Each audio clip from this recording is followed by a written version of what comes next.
Bueno, hasta ahorita ya más o menos platicamos de cómo se analiza un compresor. Digamos, sí, aunque ahorita ya vimos un ejercicio con un compresor de tipo doble, el proceso de compresión es simple, es en una sola pasada, por decirlo de alguna manera. Aspiramos aire del medio ambiente, lo descargamos a la presión de trabajo que necesitamos. Pero en ocasiones pues vamos a necesitar presiones mucho más altas y por tanto pues necesitamos pues reducir más drásticamente el volumen para que pueda ser descargado a esa presión. Entonces, una estrategia que nos sirve para aminorar el trabajo o la energía que vamos a requerir para realizar ese proceso de compresión es dividir ese proceso en varias etapas. O sea, llevarlo de la presión atmosférica a una presión intermedia y luego ya descargarlo a nuestra presión de trabajo, que es más o menos lo que tengo aquí pues garabateado. Vamos a tener más o menos como si fuera un motor de combustión interna. En este caso estaríamos hablando de un motor en B.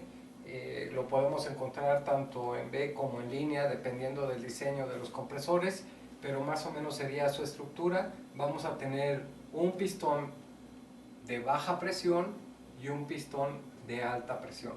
Entonces, el pistón de baja presión es el que se encarga de aspirar el aire nuevo al compresor, lo lleva a la presión intermedia, lo pasamos por intercambiador de calor, que no es más que un enfriador, que puede ser por aire, por agua, por aceite, por lo que tengamos disponible. Y luego ese aire que ya le bajamos su temperatura, ya quietamos todas sus moléculas, pues ya lo metemos ya más frío, lo metemos a un volumen obviamente más pequeño por esa reducción de temperatura y continuamos nuestro proceso de compresión.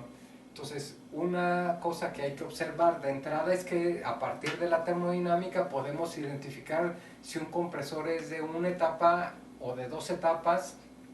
O sea, si es de una etapa con varios pistones trabajando, digamos, en paralelo, o si son de dos etapas con pistones trabajando en baja y en alta presión, como es en este caso. ¿Por qué lo vamos a identificar? Por el tamaño del pistón. Vamos a ver físicamente que un cuerpo del cilindro de baja presión pues va a ser de un tamaño mucho más grande que el de alta presión. Entonces vamos a tener esa diferencia en cuestión de los tamaños de los cilindros y con eso podemos identificar si un cilindro está trabajando en varias etapas o es un compresor de varios pistones trabajando de forma simultánea. Bien, ¿qué es lo que nosotros vamos a tener aquí? Pues vamos a tener un diagrama más o menos de presión-volumen como este. Aquí vamos a tener dibujadas nuestras dos etapas de compresión. Evidentemente, pues este sería el cilindro de baja presión. Entonces esta parte sería nuestro cilindro de baja presión, este sería nuestro ciclo de compresión, mientras que este sería el cilindro de alta presión, pues aquí sería nuestro cabezal de alta presión. ¿Sí? Entonces, ¿qué es lo que va a suceder? Pues en este cilindro vamos a estar admitiendo aire, lo vamos a comprimir y lo vamos a descargar. Cuando terminamos, o este aire que se está descargando va a pasar por este enfriador intermedio, va a bajar su temperatura y va a ser admitido en este cilindro de alta presión. Entonces se supone que idealmente esta presión es la presión intermedia, es la que descarga el cilindro de baja presión y admite el de alta presión. En la realidad no existe así porque va a haber una caída de presión precisamente por el movimiento del flujo por el interior del enfriador hasta el cilindro de alta presión. Entonces cuando pasa este aire que está descargado, pasa por este enfriador intermedio para ser admitido en el cilindro de alta presión y luego descargado a la presión de trabajo. Así va a ser más o menos nuestro diagrama, donde el 4 y el 1 pues prácticamente aquí lo vamos a tener. 4 y 1 lo vamos a tener ahí. las condiciones, aquí vamos a tener el 1 y el 2. Digo, el 2 y el 3 lo tendríamos prácticamente de este lado, y luego tendríamos aquí este proceso de enfriamiento, y vamos a tener el 8 y el 5 de este lado, ¿sí? Mientras que el otro proceso de 6 a 7, que sería la descarga, estaríamos hablando de esta condición que tenemos acá. Entonces, pues vamos a tener aquí de 1 a 2, va a ser nuestro proceso de compresión. Aspiramos a la presión atmosférica, descargamos a la presión intermedia, y luego lo enfriamos, vamos a bajar su temperatura, ¿sí? Para ingresarlo y llevarlo al segundo proceso de compresión, que sería prácticamente del 5 al 6, como ya lo hemos visto, ¿sí? Hablando de los niveles de presión. Entonces este sería la presión mínima, este sería la presión máxima, y este sería nuestra presión intermedia. Ahora, ¿a dónde le tenemos que tirar con esta presión intermedia? Porque la podemos poner tan cerca de la presión mínima como queramos, así como tan cerca de la presión máxima como queramos. O sea, podrían decir, bueno, pues aspiro le doy nada más una pequeña compresión, un aumento de presión, y luego ya le aumento mucho la presión. Y eso dirá, pues es que así pues agarramos el aire más frío y lo pasamos luego. Otros pensarán, no, pues voy a aspirar mucho para comprimirlo, y ya ese aire comprimido, como ya va a estar comprimido, pues lo paso al cilindro de alta presión para llevarlo a la presión de trabajo. Pudiera ser, pero hay un valor intermedio en el cual nos optimiza o nos minimiza el trabajo consumido. Y esa presión intermedia la vamos a recordar y la vamos a memorizar como la raíz cuadrada de la presión mínima por la presión máxima. Así. Y con ese valor pues vamos a estar trabajando prácticamente nuestros compresores de 2 etapas específicamente. Va a haber otras presiones, si utilizamos más etapas pues debemos determinar las presiones para cada una de las etapas, pero el más común que pueden ver ahí en el tecnológico son cilindros, o son compresores, mejor dicho, de 2 etapas. Van a encontrarlos tanto en línea como en B. Van a encontrar algunos que están en línea, que son de, digamos, cilindros paralelos, o sea, nada más son del mismo tamaño, de una sola etapa, y pues bueno, esto es más o menos lo que podemos plantear. En el compresor, si recuerdan, el compresor que está fuera del laboratorio de mecatrónica es un cilindro de 2 etapas en línea, ¿sí? Está uno formado detrás del otro, y son de 2 etapas. En el laboratorio de química, afuera también, allí donde está enjaulado, pues también vamos a encontrar, pero ahí vamos a encontrar un compresor en línea y un compresor en B de dos etapas. Bien, y para esto pues vamos a resolver otro de los ejemplos, que dice que un compresor de aire de 2 etapas toma 0.238 metros cúbicos por segundo de aire a 100 kilopascales y 27 grados centígrados, y lo descarga a 100 kilopascales. El valor del exponente es de 1.35. Determine la potencia mínima, la potencia en un solo paso de compresión, la temperatura máxima en ambos casos y el calor disipado en el enfriador intermedio. Ok, entonces, si se fijan, nos están diciendo que toma aire a 100 kilopascales y lo va a descargar a 1000 kilopascales. Por tanto, nuestra presión intermedia va a ser igual a la raíz cuadrada de los 100 kilopascales, que es la presión mínima, por los 1000, que es la presión máxima. De tal manera entonces que nos va a dar una presión intermedia de 316.23 kilopascales. Bien, entonces vamos a evaluar la temperatura máxima.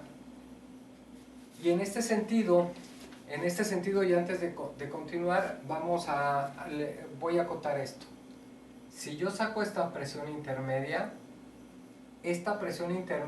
me va a definir dos relaciones de presión.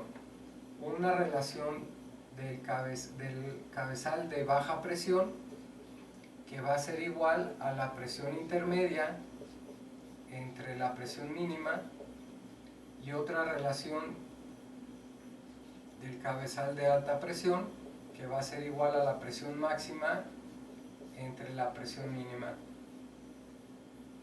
entre la presión intermedia. Entonces, si lo ponemos aquí, nos daría 316.23 entre 100 y 1000 entre 316.23. Y esto no lo había calculado, pero esto nos da 3.1623 y esto nos daría lo mismo.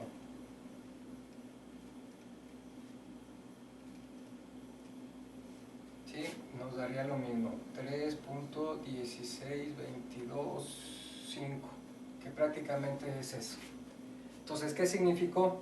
Significa que entonces el aumento de temperatura en ambas etapas pues prácticamente va a ser, digamos, si partiéramos del mismo valor como está aquí en la gráfica, si partiéramos del mismo valor de la temperatura, pues tendríamos el mismo incremento de temperaturas en la succión y en la descarga para cada una de las etapas, lo que significa que el trabajo de compresión de una etapa, digamos del trabajo de compresión de baja presión, es igual al trabajo de compresión en el cilindro de alta presión. ¿Sí? Entonces eso debemos de tenerlo presente a la hora que estemos trabajando con compresores de dos etapas. Entonces la temperatura máxima la podemos evaluar como de la expresión de presión 1, volumen de 1 a la n, va a ser igual a la presión 2 por el volumen de 2 a la n.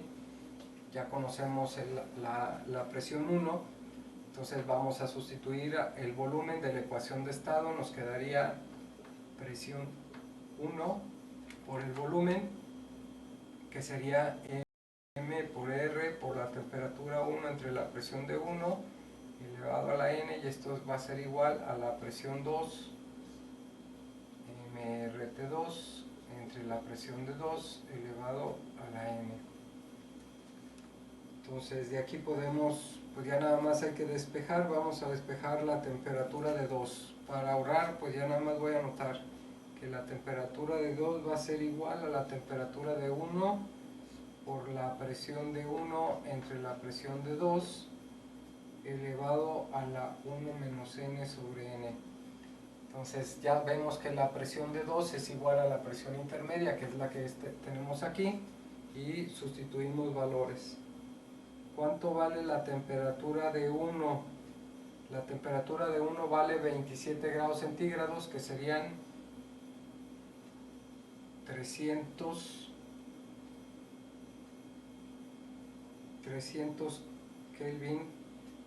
Esto lo vamos a multiplicar por 100 entre 316.23 y lo voy a elevar a la 1 menos 1.35 entre 1.35, de tal manera que nos va a dar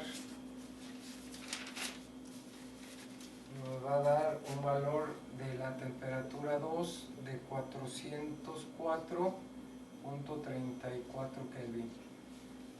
En este caso, que es un compresor ideal, pues vamos a considerar eso, que la temperatura con la que entra el cabezal de baja presión va a ser igual a la temperatura con la que entra el cabezal de alta presión. Entonces la temperatura de 2 también debe de ser igual, debe de ser igual a la temperatura de 6. Lo mismo que la temperatura de 1 deberá ser igual a la temperatura de 5.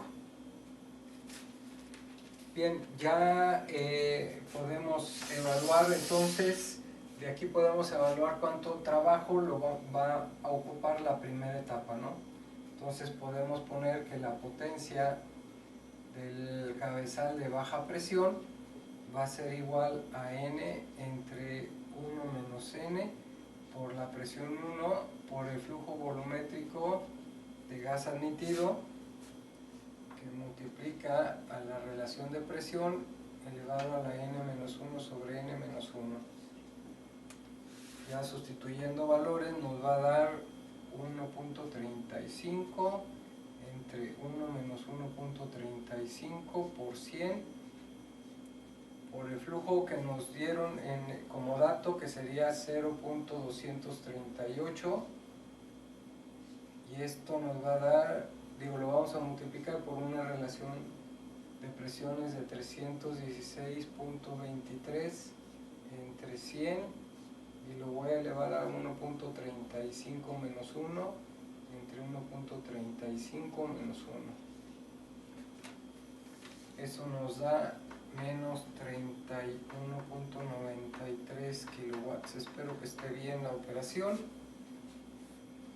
Y pues entonces, como esta potencia que voy a necesitar en el cabezal de baja presión, de acuerdo a esto, si yo sustituyo otra vez todo esto en las condiciones del estado termodinámico de 2, pues voy a tener que es el mismo valor que por tanto, entonces mi trabajo de compresión total pues va a ser igual a 2 veces menos 31.93 la potencia, que sería menos 63.86 kilowatts.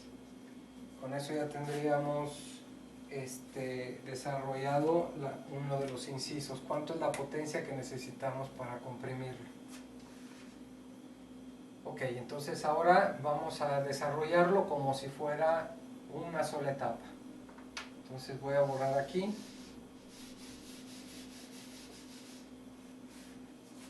Y ahora voy a escribir que la potencia de compresión para una sola etapa, que sería como si llevara de aquí hasta acá mi aire, va a ser N, que sería 1.35 entre 1 menos 1.35 por la presión 1, que sería 100, por el flujo, que sería 0.238, y lo voy a multiplicar.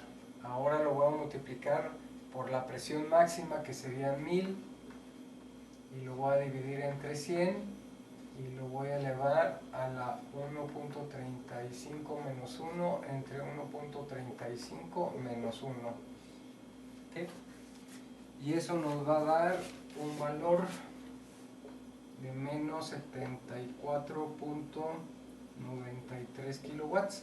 Aquí podemos ver que esta presión es mayor o es más grande que esta otra.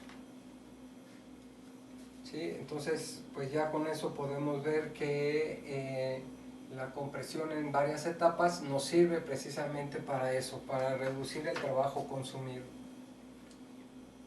Bien, del calor disipado,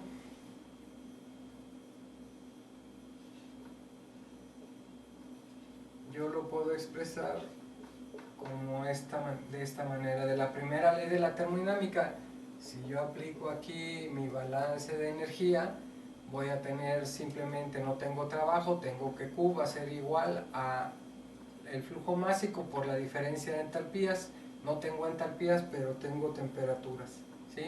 En este caso sería la temperatura de 2 y la temperatura de 5. Eso es lo que está entrando en 2 y acá está saliendo para 5. Entonces ahora necesito convertir el flujo volumétrico a flujo másico. Entonces voy a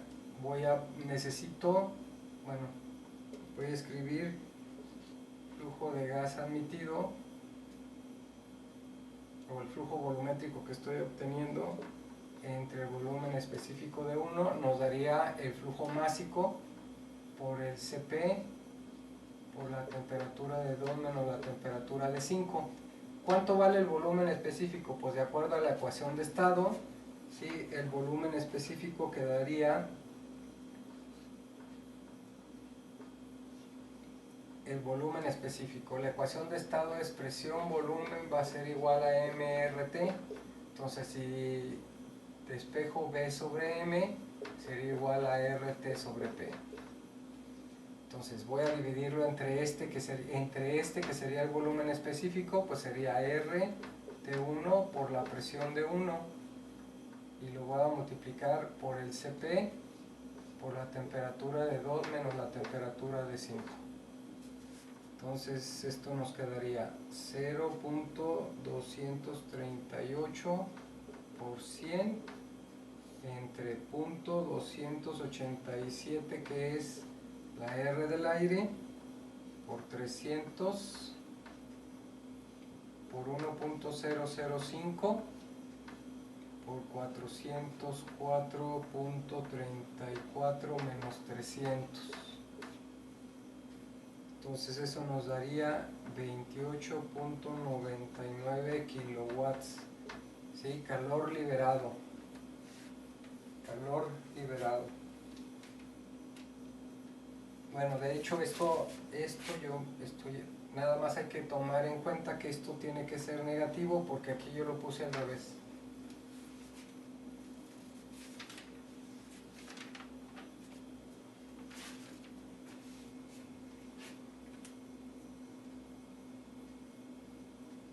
Bien, nada más como acotación.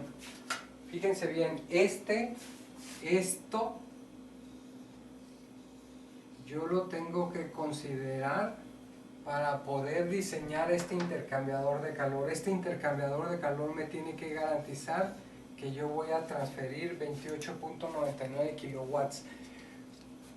¿Cómo va a ser ese intercambiador de calor? Pues puede ser como un radiador de carro, puede ser de tubos aletados, puede ser de agua inclusive, de aceite también pudiera ser ese intercambiador de calor. El chiste es de que pues todo eso dependerá primeramente del costo, segundo del diseño, qué tan complicado queremos que sea el diseño de nuestro compresor y obviamente esto es lo mínimo que necesitamos garantizar que debe de disipar ese intercambiador de calor.